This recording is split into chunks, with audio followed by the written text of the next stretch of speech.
Mirëmëngjesi shikues të #Gjesit, mirë se po takojmë edhe sot si çdo të martë në rubrikën Shneta. Sot me mjekë në studio do të flasim për osteoporozën dhe të ftuar kam doktoreshën Nazmije Martinaj, reumatologe në Spitalin Amerikan 1 në Prishtinë. Mirëmëngjesi doktoresh. Mirëmëngjesi. Mirëmëngjesi. Narësia është e imi, gjithmonë të jem në emision tuaj. Faleminderit. Doktoresh, ana tregoni për fillim çka është osteoporoza dhe çka ndodh me kockat në këtë sëmundje? Po. Temë shumë e qelluar, edhe pse nuk është muaji i osteoporozës, po në Kosovë ka mjaft të prekur nga osteoporoza. Flas më shumë për gjinin e bukur, për gjinin femërore. Osteoporoza është një sëmundje e heshtur, sëmundje e kockave, do me thënë që prek sistemin skeletor, sëmundje metabolike e kockës, ku në fakt, që ka ndodhë me kockën të osteoporoza, kocka reduktohet në mas, do me thënë, mas kockore asi është reduktuar, edhe humbë cilësinë e vetë kocka. Pra, që ka ndodhë me kockën? Humbët arkitektura e kockës dhe kocka bëhet më e brisht, më e butë dhe më shpejt mund të thyet. Në përgjithësi, kocka, këtë kulmin e forcis e arrin në adoleshencë, ndërsa pikun më të madh aty rreth dekadës së tretë. Po, në forcin e kockës ndikojnë shumë si minerale. Do me thënë, duhet vetë fakti të osteoporoza kemi një disbalans në forcin dhe në humbjen apo si rësobimin kockor. Kush ndikon në forcin e kockës? Në forcin e kockës ndikojnë këto mineralet, sidomos kalciumi në rast të parë, magnezi, fosfori, vitamina D. Po, dhe shumë hormone. Hormone të tjera që ndikojnë në thithjen dhe në forcin e kockës, si që është kalcitonina, hormon i gjendës paratiroide, pastaj është parathormoni, estrogenet, në rast të parë edhe janë shumë të rëndësishme, që ndikojnë që ne të kemi një kockë shumë të fortë. Po, doktoresh e përmendet që në Kosovë është goxha e përhapur, po në botë, sa është e përhapur? Në Kosovë është mjaft e përhapur, mund të the, po edhe në botë. Diku statistikat e reja flasin, po, që rreth 200 milion njerëz në botë vuajnë nga osteoporoza. Kurse nga një osteopeni, do me thënë një rallim më i pakët i kockës, diku rreth 23 milion, dërsa nga osteoporoza 200 milion njerëz. Do me thënë... Shifra goxha të larta. Po, gati në çdo 10 minuta, thuhet, në mbar botën, ndodh një fraktur, ndodh një thyerje e kockës. Si pasojë e osteoporozës? Si pasojë e osteoporozës. Po. Më shumë frakturat ndodhin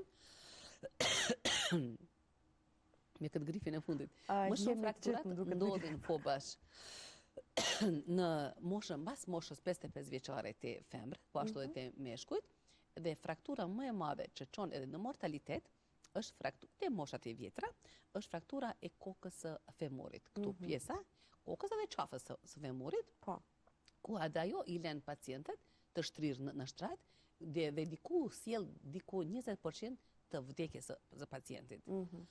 Po, doktoresh që përmendet frakturat dhe moshën, po cilat grup mosha i atakon më shumë osteoporoza? Osteoporoza më shumë prek femrat, gjinin femrore.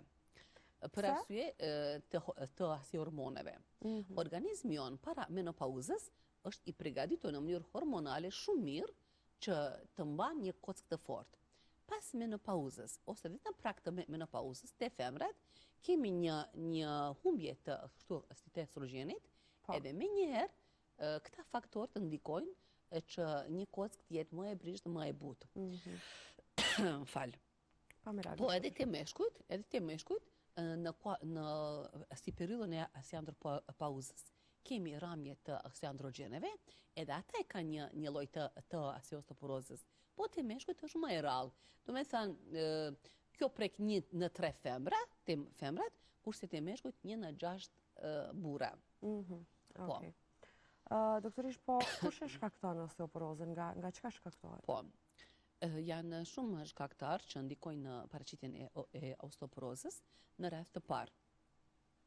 Sëmundjet e gjandrës tiroide, hiperparatiroidizmi, hipoparatiroidizmi, do me thënë, kretë këto të sëmundjet, diabeti mellit, kretë sëmundjet e paratiroides edhe të tiroides, qojnë në mungesë të kalciumit.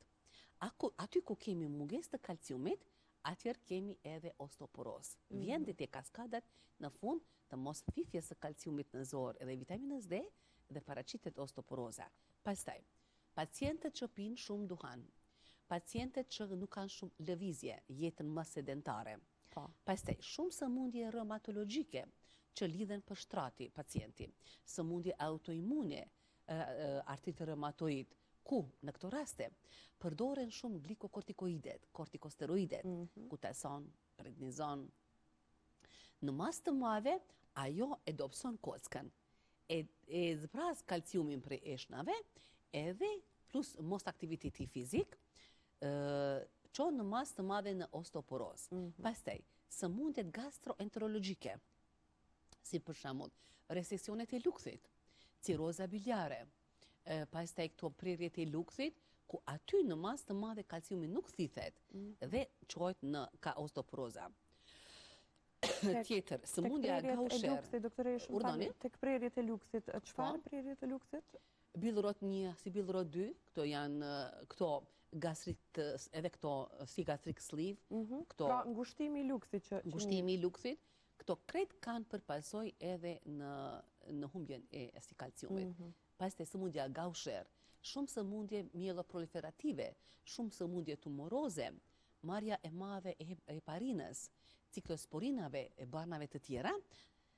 Kjo është një morrim grupesh apo sëmundjesh që na çojnë deri tek osteoporoza. Pastaj, nënat që kanë bërë shumë fëmijë, nënat që kanë bërë shumë aborte, dhe prapo po e cekim, aktiviteti fizik i mangët, do më thënë një pakët, edhe pirja e madhe e duhanit. Nëse një paciente ka pirë në sasi të konsiderueshme duhan, dhe tani fillon të pakson marrjen e duhanit, atëherë me njerë risku për paksimin e osteoporozës bie.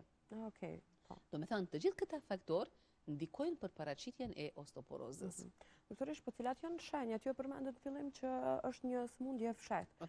A ka shenja që mund vrehen që dikush të vizitohet tek doktori sepse mund të shajë për osteoporozë? Shenjat e para, femra fillon të zvoglohet në gjatësi. Si ka pas për shembull gjatësinë më herët më të lartë, atëherë e heton dikush bashkëshortja apo fëmijët që femra fillon të shkurtohet. Pastaj, dhimbja është në mes të shpatullave.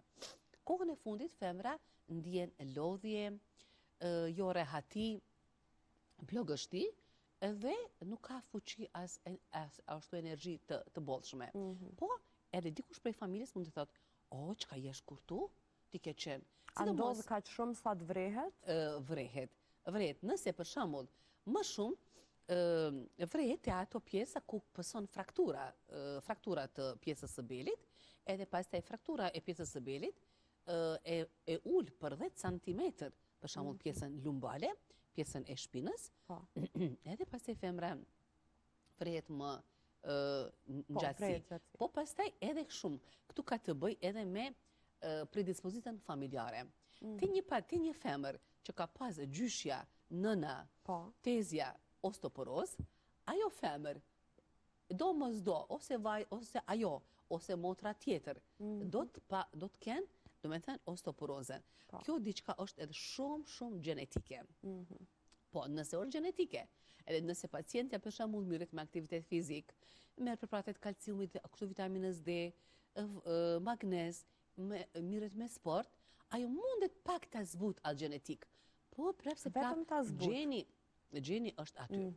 Se këto doja të pyesja, doktorish, a mund të parandalohet qoftë me ushqimin e duhur, qoftë me aktivitetin fizik? Mund parandalohet. Nëse po them mirret me aktivitetin fizik, me suplemente të caktuara, kalciumet, ushqimet që kanë produktet të kalciumit, produktet të qumshtit, atëherë në mas të madhe mund të parandalohet.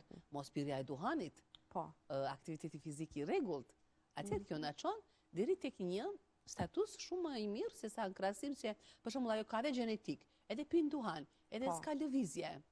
Edhe s'merr suplemente, ajo do ta çon veten direkt te osteoporoza. Është e sigurt, pra që do të ketë. Doktoresh, Spitali Amerikan është një pako reumatologjike. A mund të na e shpjegoni më shumë për shikuesit se çka përmban? Spitali Amerikan ju mbetet gjithmonë besnik pacientëve të vet. Dhe për çdo vit, edhe për një kohë të gjatë mbajnë këtë pako të reumës.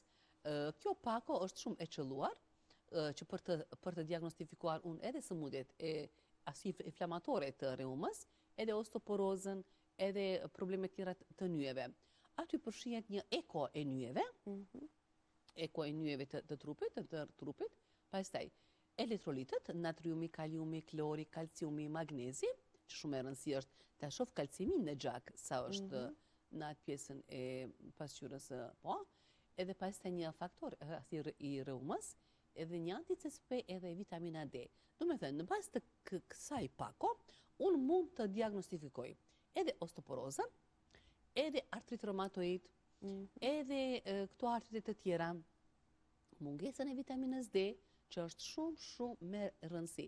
Kjo pako është shumë e levërdishme për pacientët që kanë sëmundje të reumës. Qenë ka edhe pako i kompletume. Pako i kompletuar edhe shumë e qelluar, po edhe për kohët e fundit edhe më herët, pata edhe shumë pacienta që e kanë frekuentu, kanë ardhur në Spital Amerikan dhe janë dashur të kënaqur. Doktoresh, nëse nuk keni diçka tjetër me shtu, ju falenderoj shumë që ishit sot, edhe na i dha disa informacione shumë të rëndësishme rreth osteoporozës. Unë prapë mund të them, femrat, sidomos në menopauzë, gjithmonë duhet të jenë në aktivitet fizik, të marrin suplementet e caktuara, vitaminën D, kalciumin, magnezin, pirja e duhanit jetë, ndoshta mund me tham të largohet krejt, apo si ashtu minimale, edhe gjithmonë të shikohet për një kockë të fortë. Ju faleminderit, doktoresh. Faleminderit edhe juve.